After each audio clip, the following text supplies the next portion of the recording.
Denny Blanco, my man, how you doing? Do not adjust your TV screens or computer screens, and do not adjust your audio. You are now rocking with the best. It's In the Game Podcast. Your boy, Sir Denny Blanco, alongside Randy J. Cruz. Thank you for listening. Thank you for watching. And you can find Sir Denny Blanco on both IG and Twitter at Sir Denny Blanco. Find myself, Randy J. Cruz, R-E-N-D-Y, letter J-C-R-U-Z, on IG and Twitter. Find the podcast on SoundCloud, Spotify, Apple Podcasts, also on Amazon Music and YouTube.com/Cruise Control Podcast. Again, go ahead, download, rate, comment, subscribe, all that good stuff. Show some love and support for your boys on the program. Also on TikTok at It's In The Game Pod. Denny Blanco, the NBA starts tomorrow.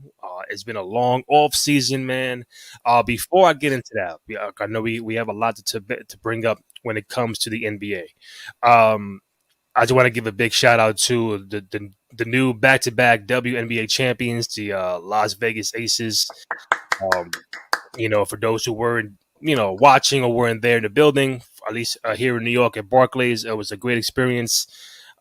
Just covering the Liberty and doing some media stuff for them. My first time doing it. It felt weird, surreal. Like, am I really supposed to be here? But at some point in time, it's like, just seeing the overall growth of the WNBA in the last couple of years and even the last 10 years, and just the overall growth of women's basketball, not just in the WNBA, but also college basketball, high school basketball, all across the board, and just being able to witness how this league has grown, where, if you've been following the Liberty for quite some time, they went from the Garden to the Westchester County Center in White Plains with like 1,000 people. And then you fast forward 4 or 5 years, they're packing out Barclays Center for WNBA Finals, 17,000. I think Game 3 was the most amount of people in a game in the arena for a WNBA game ever. And if I'm wrong, I'm wrong. But that's what I think that's what I saw on social media. So if that's the case, that's a major accomplishment. I don't even know if you know, but I'm gonna tell you. This finals with the Aces and Liberty, the matchup that we pretty much wanted from day one, is the most watched WNBA finals in 20 years. So people are watching. People are like, they're not saying, I'm watching these games like every day now. It's the most watched postseason in 16 years, and the most watched game 4 of a finals ever. So Game 4 had the peak viewers at 1.3 million, and an average of 889,000 people watching this finals Game 4. So, listen, they're very good, man. When you watch them up close and personal, Las Vegas is no joke. The Liberty, many could say they could have won, should have won, but listen, I think they had the team to get back there next year. It could be a rematch. I would love to see that. But when you have, I think, the best player in the league in Aja Wilson, and just being the anchor of your team, it's tough to beat them. They were out 2 of the main starters from that team, but they got it done. They were celebrating like crazy. You know how she gets down in the post game and the press conference. So it was fun It was a party. They listen. I've seen they celebrate better than the guys. Like if Denver won last year, it was pretty much nothing. All right, I'm gonna get my shit and be out. Like, you just won the finals. But to them, it's like pop bottles, if spades, got the music going on. It's a good vibe and a good time. Listen, knock if you buck, knock if you. No, that shit was blasting, and listen, they earned that one. Let me talk to you about the women's game. The women's game is, I want to compare the women's game now to what the college game used to be back in the 90s. And what I mean by that is, you fell in love with your Ray Allen, your Allen Iversons in college because you watched them. You was like, ooh, these are the peoples that are hot in college. I can't wait till they get to the NBA. Then when they got to the NBA, you followed them again. So I'm talking about, bear with me, guys. Talking about, I watched Grant Hill in college. I watched Iverson in college. I watched Ray Allen in college. I watched Carmelo Anthony in college. And, these players, Kenyon Martin, some of these players, Baron Davis, some of these players you fall in love with, and then you want to follow their careers in the NBA. Yeah. Fast forward to WNBA. The WNBA has these college players, your Aja Wilsons, doing work in college, and then you have your, your Paige Buckets, you have your Caitlin, you have your all these players, Reese from LSU. Yeah, Um, injuries. there you go. So you have all these players generating fans at the college level. So when they get to the NBA, they've already got their fan base following them, following their team, and seeing where they're possibly going to go. So I compare that now. Back in the day, now the college game is one and done. We're out of here. You can't really follow it. Players like that. But now the WNBA, legit farm system. You see them in college, fall in love with them in college, and you see them in WNBA. You fall in love with the WNBA. Obviously, there's more eyes on it now. There's more investment on it now. Yeah, and it's definitely growing. And shout out to everyone that's putting their money behind the WNBA, because it's not just the NBA putting money behind the Women's Basketball Association. There are third parties, i.e., I believe Kyrie Irving, literally helping out with monies. I don't know if I remember correctly. I think it was about flights. Yeah, make flights of certain things, and so people are looking and saying we want to invest in the WNBA. We see it as a commodity. We see it as a good product, and I'm excited for the like I said, their Paige Buckets is still in college. Yeah, you got Caitlin still in college. Oh boy, and these girls is. She's next, bro. She's listen. Who's the she you referring to? Caitlin Clark, Iowa. To the point and to my point about the women's basketball game growing, they just had a game in Iowa football stadium for the a women's basketball game for college basketball in the stadium of Iowa football. Bro, they had like 53,000 people there, and I think that's the most on record for the most fans to watch a women's college basketball game because of her. Strictly because of her. That's it. No other reason. Strictly because of her. Her range is crazy. Just not even the range is. It's just like she's like Curry. She's like a women's female Steph Curry. I have yet to. We've had many of. Listen, we've had many of women professional players, college basketball players. We've seen many of them. Whether it's you could point to Maya Moore. You could point to Cynthia Cooper. You could point to Cheryl Swoops. You could point to many a basketball player.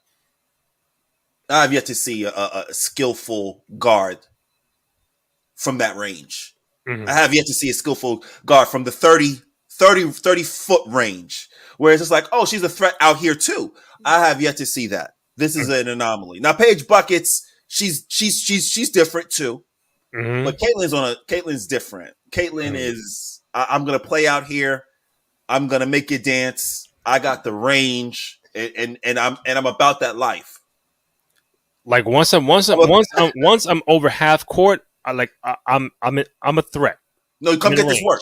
No, come get this work, baby. Come get this work. It's after court. Right. Come get this work. Like, that's it's so. And bro, she had a triple double that day in the football stadium. Triple double. She wasn't trying either. It came naturally. So that'd be my point too. When it comes naturally, when you're able to just dominate the game and be who you are. Sidebar, ladies and gentlemen, boys and girls, I apologize. Yeah. Listen, we're just talking about the WNBA, but something very important happened over the weekend. Listen, I was online and commenting back and forth with people, and one of my friends saw a video of Kevin Durant. And Kevin Durant was saying how, these guys in Phoenix are going to have, some scoring ability with him and Devin Booker and Bradley Beal, and they're going to be good to go. And my friend on Twitter was, made a comment and said, hey, you guys are going to score a lot, but we have data that suggests the best three scorers don't necessarily win championships. And Katie said, and I quote, this guy thinks I don't know basketball, 17-year veteran, this guy thinks he knows more basketball than me. And I commented and said, no, Kevin Durant, we don't know more ball than you. We're just saying the strategy is going to be, you're going to have to prove the strategy because we haven't seen 3 top scorers go to the finals, have we? 3 of the top, three 20 Mm-hmm. point plus scorers go to the finals, have we? Not No. necessarily. There's a drop off. You need some Yeah. scorers and you need some role players. Kevin, I mentioned that in the message, and Kevin Durant called me a genius and said I won. So now, instead of being called the NBA Whisperer, I'm called now officially going forward the NBA Genius. You address me as such, Randy, and everyone involved. Thank you. I Well, appreciate that. I think because Denny's bringing up his nice back and forth with Kevin Durant, but when he calls you a genius, I don't think he was genuinely saying, "Yo, man, yeah, you're a genius, man. I love You you, don't man." think so? You don't think I so? think I think there was sarcasm because he said, "Oh, my bad, genius. You win. Enjoy your day." But, That's what Katie says. So but Katie kind of like, you know what, you know what, fam, you got it, you got it. You know what? I'll take a step back. I don't know what I'm doing. I'm a 17-year NBA vet. You got it. You watch it all the time. You know what? But you might just know you might just know more than me. You're the genius. So I'm good. hey, Have man, a good day. I can't read words. I can't. I can just only just acknowledge what they say, which is you're a genius, and go from there. So address me as such if you may. If not, Denny Blanco works fine. But I am the NBA genius at this point going forward, based on Kevin Durant. So Sir Denny Blanco, aka NBA genius. My bad. The NBA genius approved by KD. Oh man. He did it to himself. Well, hopefully, He did it to hopefully, himself. hopefully, KD interacts with you or I at some point more during the season. Hey, man. Listen, all jokes aside, we're big KD fans. Huge KD fans. It's Huge going to KD. be very interesting to see how him getting a full season in Phoenix with a new roster. The Western Conference is going to be crazy. Eastern Conference is going to be crazy. It's going to be a dogfight. Speaking of East and West, I saw Adam Silver early in the week. With Stephen A on First Take, and Stephen A was throwing him a bunch of questions about the NBA, and one question was how do you fix or save the All-Star game or All-Star weekend? Obviously we don't get the top players to be in a dunk contest or maybe 3-point contest. The game they'll play, but it's not serious. It's not like back in the day, like your 1993 with Jordan, Isaiah Ewing, and they all going at it for bragging rights. It ain't that kind of game no more. It's a lot of sponsors, a lot of money, a lot of contracts involved, and they're there because they have to be there. But when they stood up, it's like, all right, I ain't playing no defense. It's gonna be 294 to 280, the final score. And the one thing he did mention was that they're looking, I don't know if it will be this year, but they're looking into bringing back the traditional East against the West. And in the last couple of years, the top 2 vote getters would be team captains, and then like everybody else who made the All-Star team would be like in a pool where you do a draft, like a street ball. I got you, and you pick your own 12, whether you're East or Western Conference. Do you feel like this could be? I mean, I don't know if this is the end all be all of how you fix it, because obviously the players still got to go out there and perform. But it's like, yeah, I could bring East and the West traditional back. Might as well bring listen, they can wear their own uniforms, because sometimes the also uniforms could be a little shaky. But if you tell me, bring your own uniforms and then rock out. But do you like the idea of them maybe bringing back East against West, and does that is that a stepping stone to fix the All-Star game or even All-Star weekend? No, it's not a stepping stone. You keep it. You keep it a draft. You keep it a draft. They keep it a draft. You keep it a draft. You keep it where the captain gets to pick who he wants on his team and gets to talk smack and say, "Yo, we about to give you this work." Now, mind you, I don't know. You say again, how do you make it competitive? You got it. How do you make it competitive? You bring players there that want to make it competitive. So you mean guys are getting All-Star. There were times you get an All-Star nod.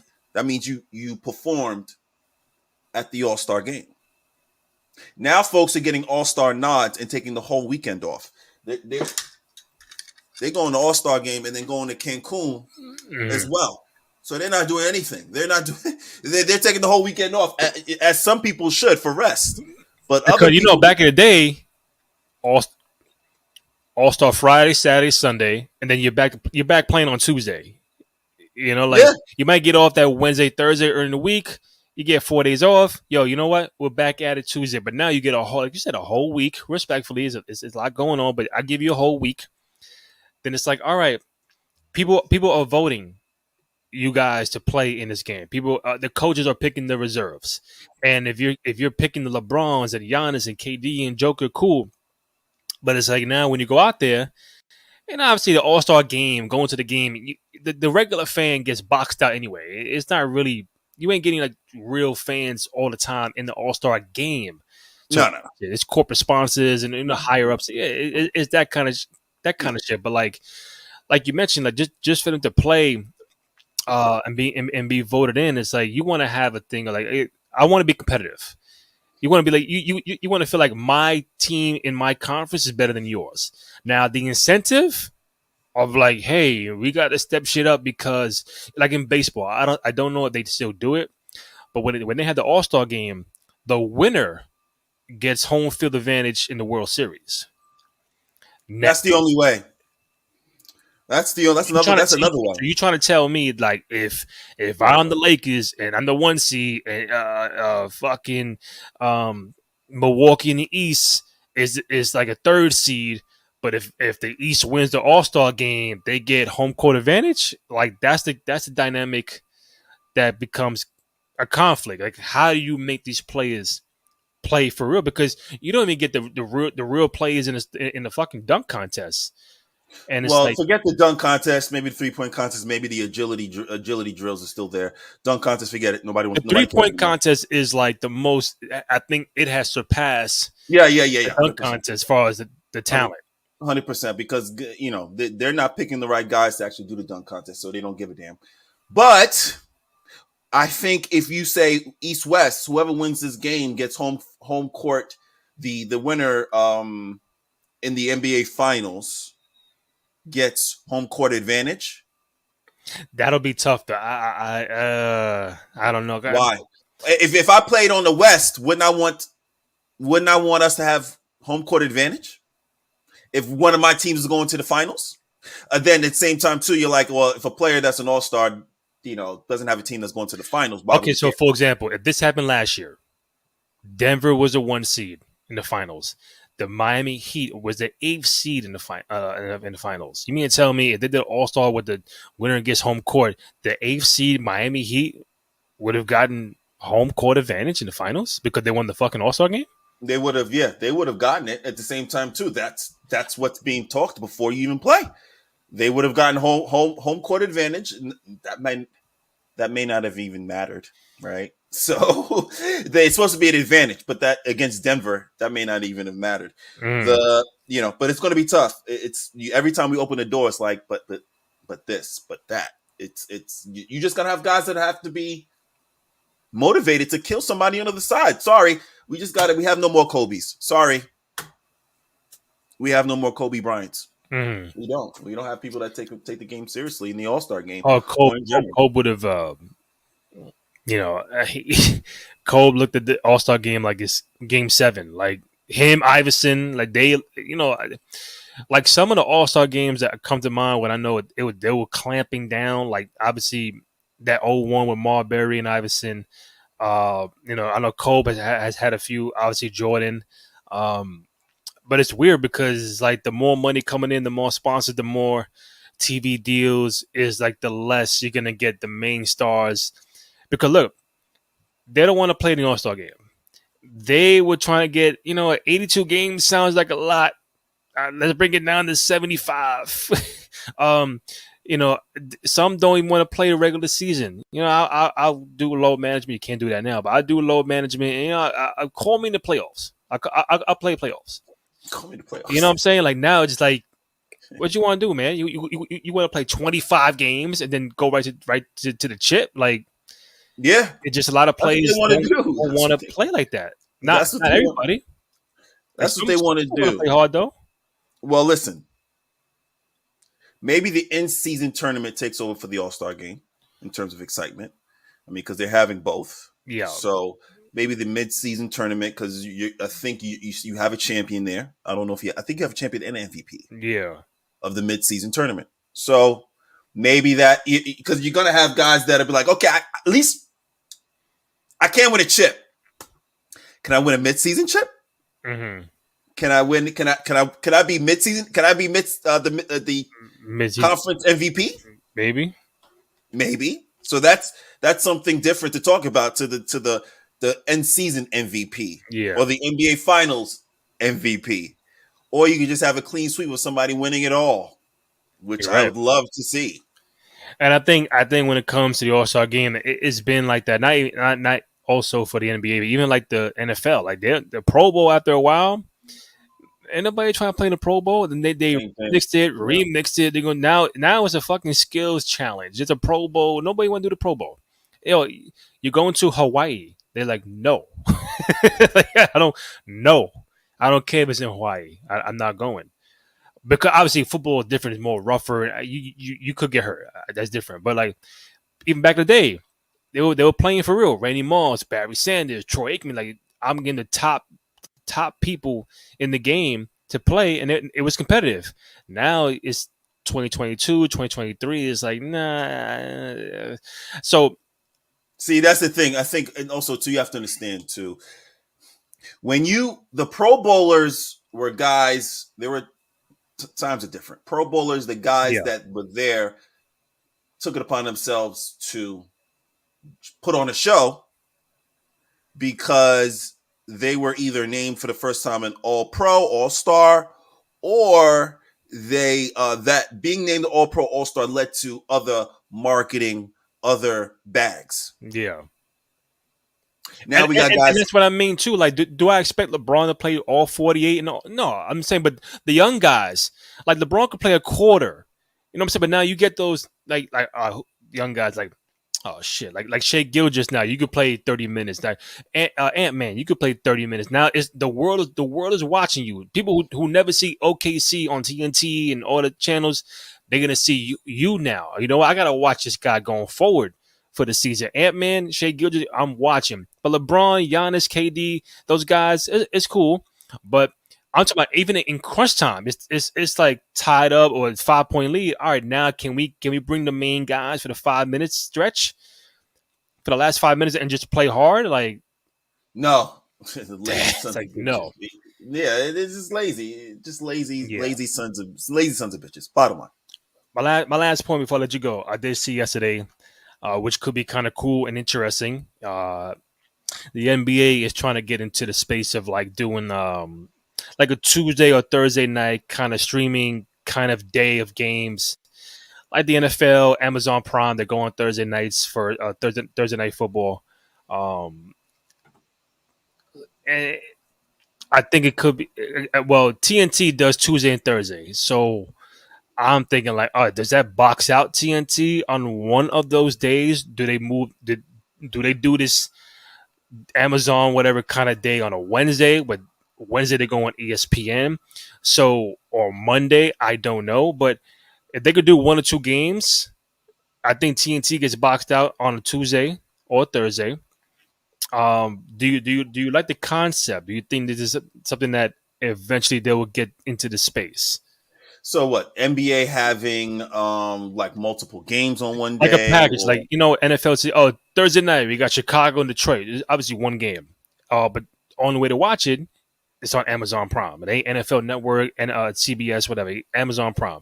NBA would say, all right, tonight we have the Lakers and the Suns on Amazon Prime, or like a double header maybe. And then after that, Boston and New York, whatever. You can only watch it on Amazon Prime. Mhm. So I think that's what they're trying to do. But it's only one day. But certain days are probably boxed out for ESPN and TNT unless one takes a step back. Depends on the game. We've had conversations about different things the NBA can do. That I've seen that they're now different channels, whether it's HBO or you said Hulu. Some channels are just streaming The sports. thing was HBO Max. There you go. People so there. chopping up the pizza slice and giving it out to other people to take advantage of this NBA delicious pizza, right? Yeah. So I don't know how they're gonna do it. Obviously, you get two key marquee matchups, and then maybe you put them on Amazon or Hulu, but you have to diversify the listeners too. Oh, well, the commentators too, people who are talking. I think that's what you got to do too. Mm-hmm. Diversify who's talking, because some people want a fresh voice while they're listening to the game. So maybe that's part of it. Like you could choose not only the games, maybe you can choose, who actually you hear speaking about the games. Maybe it's a three team broadcast network, 3-team broadcast team, and you get to choose which three you want to listen to. But the NBA, I'm not giving the NBA too much. I'm not giving the NBA too many more ideas, man. They got enough ideas to make money. True. I'm not giving them more ideas. They're good.